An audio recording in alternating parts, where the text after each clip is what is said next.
बात इल्म से करो, ताकत का सहारा ना लो, क्योंकि ताकत कितनी ही बड़ी क्यों ना हो, इल्म के आगे छोटी हो जाती है।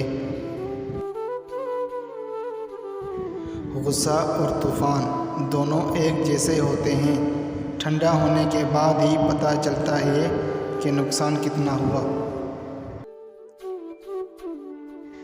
अल्फाज ही सब कुछ होते हैं, संभाल कर बोला करें। ये दिल जीत भी लेते हैं और दिल चीर भी देते हैं। जिस इंसान की जान निकल जाए तो वो ज़िंदा नहीं रहता, और जिस इंसान से एहसास निकल जाए तो फिर वो इंसान ही नहीं रहता।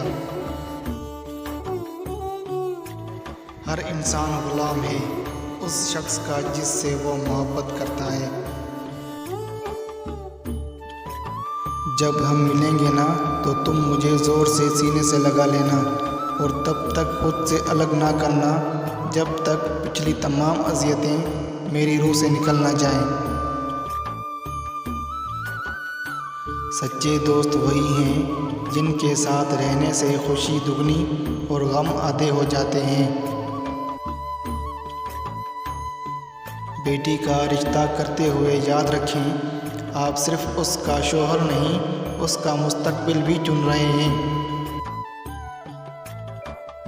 बज़ाहिर पत्थर जैसा दिल रखने वाले लोग भी एहसास के जज्बों से भरपूर होते हैं, बस उनको ज़रा पहचानने की ज़रूरत होती है।